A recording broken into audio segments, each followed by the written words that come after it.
For me personally, this may be the space that is the manifestation of my life. Supply and demand, scarcity, trading, IP. All right, good evening, ladies and gents. Welcome back to Compound Interesting. This is Emil, and in today's video, we're going to be talking about another really trendy topic, which are NFTs. So for my last few videos, I've kind of been talking about the most trendy things, and I'm a bit of a sucker for trends. So here I am jumping on the bandwagon with NFTs. However, we're going to get into this, whether NFTs are actually just a fad, if they're just a trend, or if they're actually not long-term sustainable. We're also going to talk about whether you can actually invest in NFTs, if it's worth investing in, and different ways you could potentially make money from NFTs. I think the best place to start is describing in as short as time as possible what an NFT is. So an NFT is a non-fungible token, and the best way to describe that is to describe what fungibility means. So fungibility means non-uniqueness, or non-fungible means completely unique. So a couple of examples of things that are fungible are Bitcoin, gold, money. Basically, one Bitcoin equals one Bitcoin. There's no difference between your Bitcoin and between my one Bitcoin. There's no difference between 1 ounce of pure gold and another ounce of pure gold. And there's no difference between my euro and your euro. However, not everything is fungible. Like something that wouldn't be fungible are tomatoes. Like one tomato does not equal one tomato. So an NFT uses blockchain to verify uniqueness. So it's verifiably unique. There's only one. Like your NFT, it might be a digital painting, it might be a digital music file, it could be anything digital, it could even be the rights to a house or the rights to a song on an NFT. But the way it's issued on the blockchain makes it verifiably unique. So this is a very interesting concept because it's probably easier to verify digital paintings' uniqueness as opposed to the Mona Lisas. Like anyone could copy the Mona Lisa, but there's no way to verify the uniqueness as easily as there is on the blockchain. So I've gotten interested in NFTs recently because I'm interested in NFTs. I think the idea of NFTs is really cool. However, I haven't been so interested in investing in NFTs straight up just yet. Although you can make money in NFTs, so you can actually go out and buy NFTs straight out. You can invest in an NFT that you love and potentially it goes up in value over time, or you can invest in the blockchains and coins that facilitate these NFTs. So we'll get into the money making ways towards the end, but first I want to share with you some of the more interesting NFT projects at the moment, but I'm sure there's going to be way more in the future, but this is the first innings really of NFT land. So before we get into that, I want to play this little clip from the king of hype himself, Gary Vaynerchuk. So I've doubted Gary V in the past. I was interested in finding a new social media to perhaps bring videos like this on. And a few years ago, he was talking about TikTok, and I completely brushed it off. I was like, oh no, TikTok is just another Vine or something. I thought it was a complete fad or a complete trend. But Gary Vee obviously was right. TikTok's one of the biggest social media platforms on earth right now, and he was right about Instagram, Facebook, Snapchat, etc., Pinterest, what have you. So he's the king of trends. So I would actually be much more inclined to listen to him on something that is trendy, on something that is like a social network in the way that NFTs are, or something that will be socially valuable in the future. I would listen to Gary Vee over blockchain experts or Bitcoin maximalist, because they always just say, oh no, Bitcoin is the only thing that matters in cryptocurrency, which I don't fully agree with. I think Bitcoin is obviously the king and it has the biggest use case, which is money for the entire world, but I don't think it's the only use case of blockchain. So an endorsement from Gary Vee I would pay very close attention to. Project. I mean, if you just go to the hashtag NFT on Twitter right now, there's an incredible amount of information. Beeple, the artist, like just Google search what he's up to with Christie's. This is, for me personally, this may be the space that is the manifestation of my life. Supply and demand, scarcity, trading, IP. If you want to talk about something to pay attention to, the IP wars for NFT rights are going to be remarkably interesting.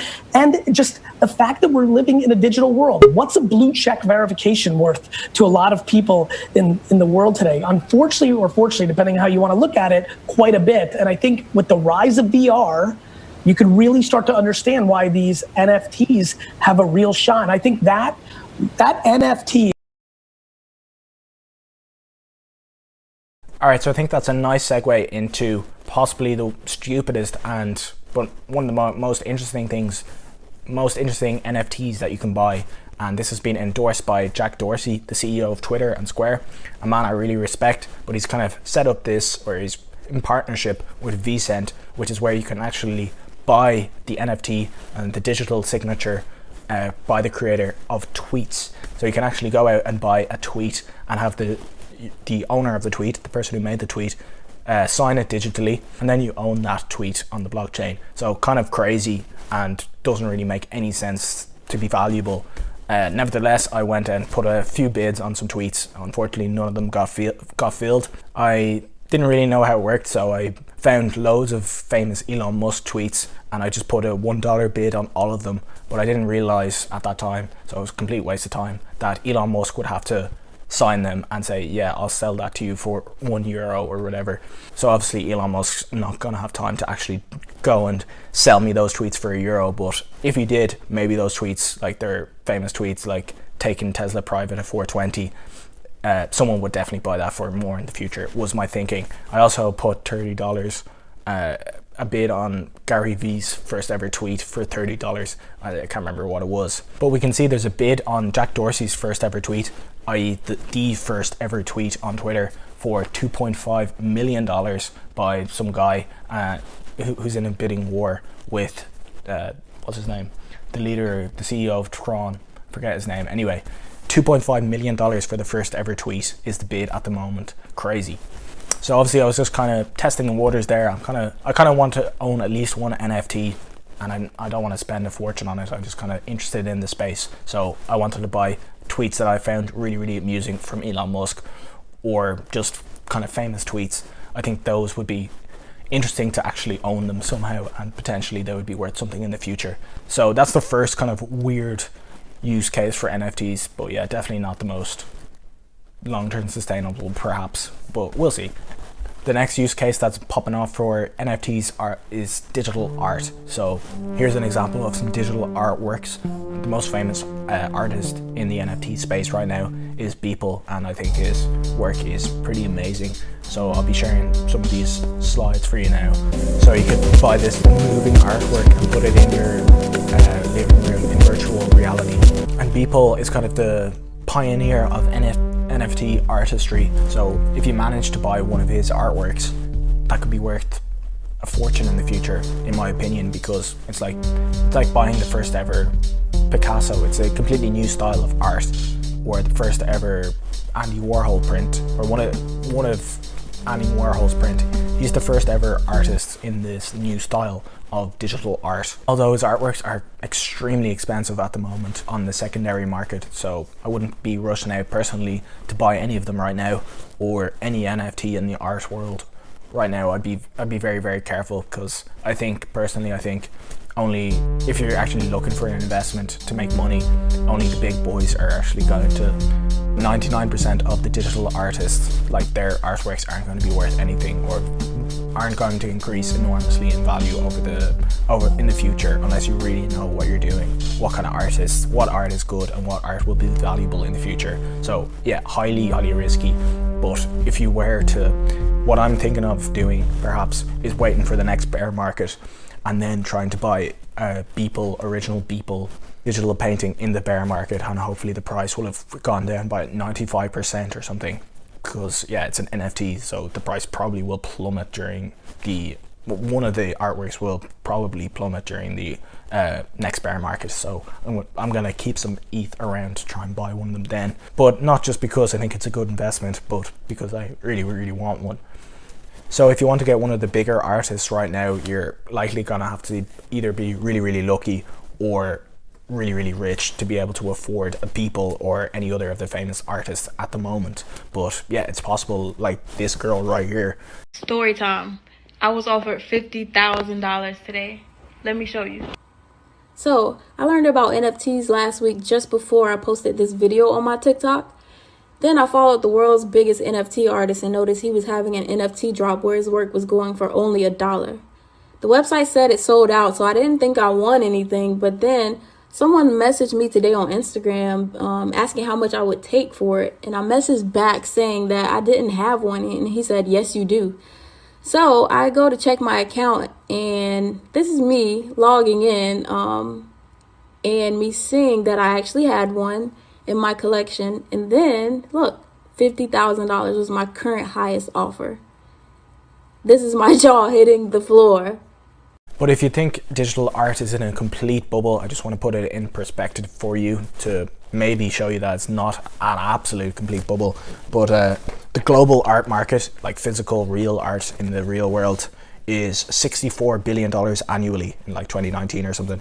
$64 billion for physical art last year, and only $250 million for digital, for the entire NFT space last year. Although in 2021 it will probably be a lot more than $250 million for NFTs. But I'm just putting it into perspective for you. Like, that's the market share that potentially digital art could get into by the year 2100, you know. All right, so the next use case for NFTs is gaming. So this is something I talked about before in my altcoins to the moon video. I recommended Decentraland. Mana is the coin where you can actually go in and buy virtual land, virtual buildings, etc., virtual clothes in Decentraland and have digital ownership of that using NFTs. So this was kind of before NFTs were a thing at all, but yeah, that coin has gone like 15-16x since I recommended it, along with the other coins, Chainlink and Cardano, which have also 10x since that point at least.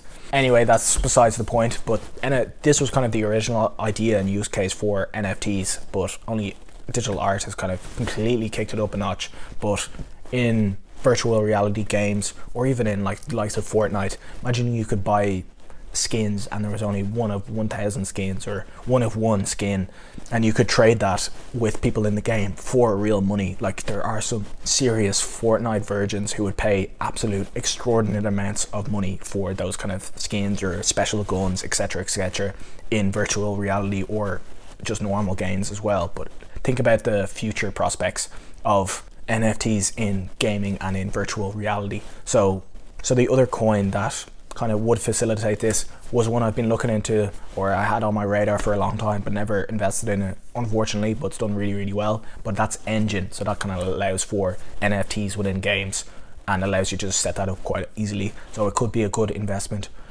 It could be something to look into right now. So style in the future as well mightn't be like buying the new Jordans or buying Yeezys. It might be buying a skin in a game, or shoes, virtual shoes in the game that's actually an NFT and completely, or scarce, somewhat scarce. And Engine would let you do that in various different games.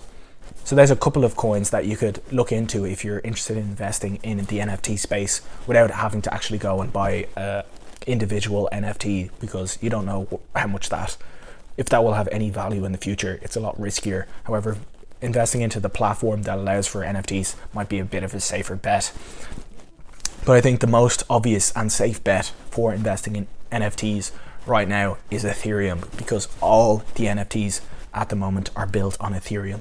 Even with the enormously high gas prices that are happening on Ethereum now, all the NFTs are still built on Ethereum, and people are willing to pay the high gas prices. So you can only imagine once we switch over to ETH 2.0 and those gas prices become more easy, or sorry, not easy, but more reasonable amounts, yeah, then you can really see that Ethereum will take off. If you think ETH will definitely benefit from the NFT trend, if the NFT trend continues on for the next year and the next few years as well.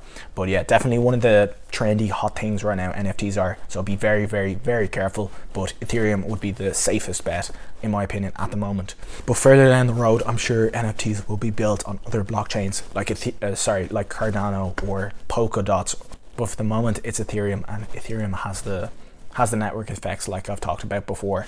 So if you want to dive into different altcoins not in the NFT space, I'll leave a video up there, one of my recent videos of my favorite altcoins at the moment.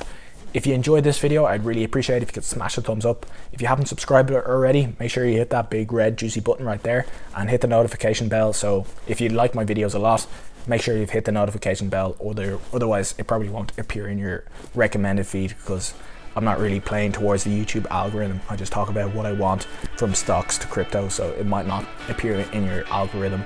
because yeah, I'm not playing to the algorithm. It might not appear in your recommended feed because I'm not playing to the algorithm. Anyway, I really hope you enjoyed the video. I hope you learned something and can't wait to see you in the next one. Cheers.